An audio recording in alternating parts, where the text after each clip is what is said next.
नमस्कार साथियों, मैं हूं मंगलेश पटेल और आप देख रहे हैं हमारा यूट्यूब चैनल।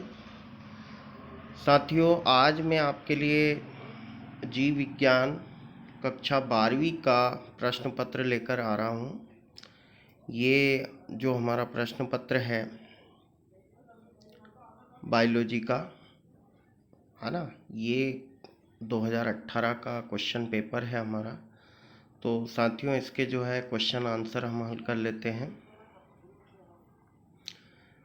सबसे पहला जो प्रश्न दिया है इसमें वस्तुनिष्ठ प्रश्न, रिक्त स्थानों की पूर्ति कीजिए। तो इसमें जो सबसे पहला जो प्रश्न है हमारा, ग्रास नली से भोजन आमाशय तक गति द्वारा पहुंचता है। मतलब कौन सी गति के द्वारा ग्रास नली से भोजन आमाशय तक पहुंचता है? तो साथियों, इसका उत्तर है क्रमाकुंचन गति। क्रमाकुंचन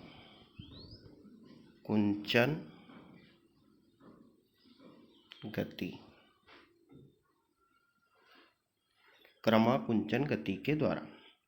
दूसरा जो प्रश्न है, वाष्पोत्सर्जन की दर के द्वारा मापी जाती है। तो साथियों, ये मापी जाती है पोटोमीटर के द्वारा। पोटोमीटर।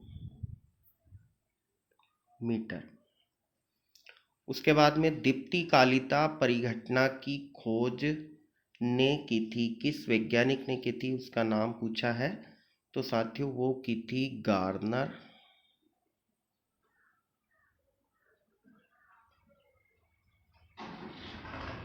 गार्नर एवं एलार्ड ने। गार्नर एवं एलार्ड ने।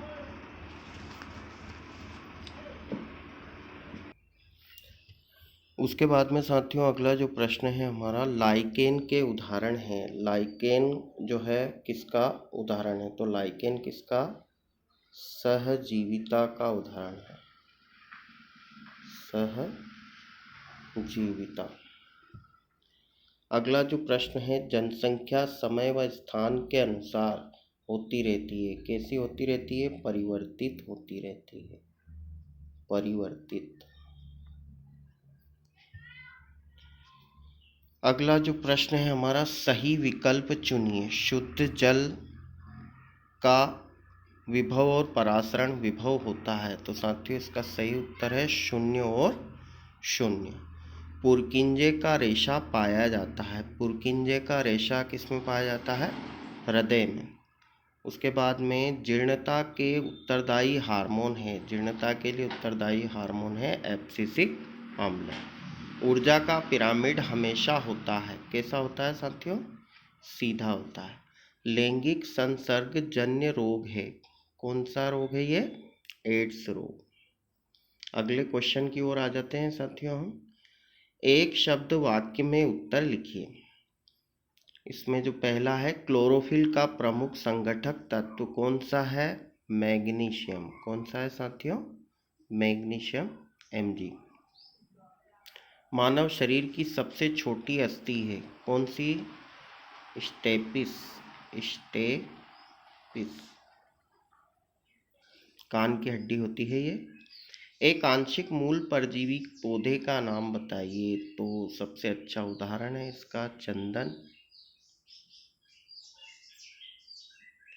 उसके बाद में मक्के का वानस्पतिक नाम लिखिए।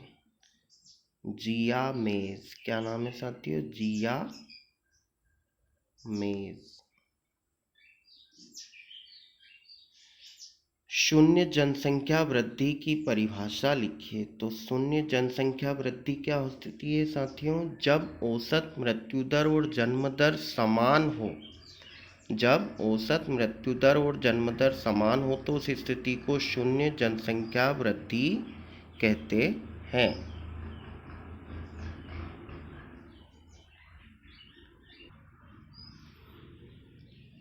मतलब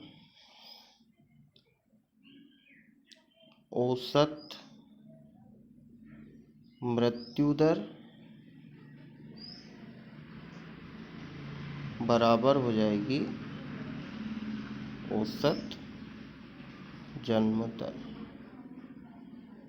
मतलब औसत मृत्यु दर और औसत जन्म दर जब बराबर हो, समान हो, तो उस स्थिति को शून्य जनसंख्या वृद्धि कहते हैं। साथियों, अगला जो हमारा प्रश्न है, सही जोड़ी बनाइए। इसमें सबसे पहला है PAN। PAN क्या है साथियों? द्वितीयक प्रदूषक है। क्या है? द्वितीयक प्रदूषक।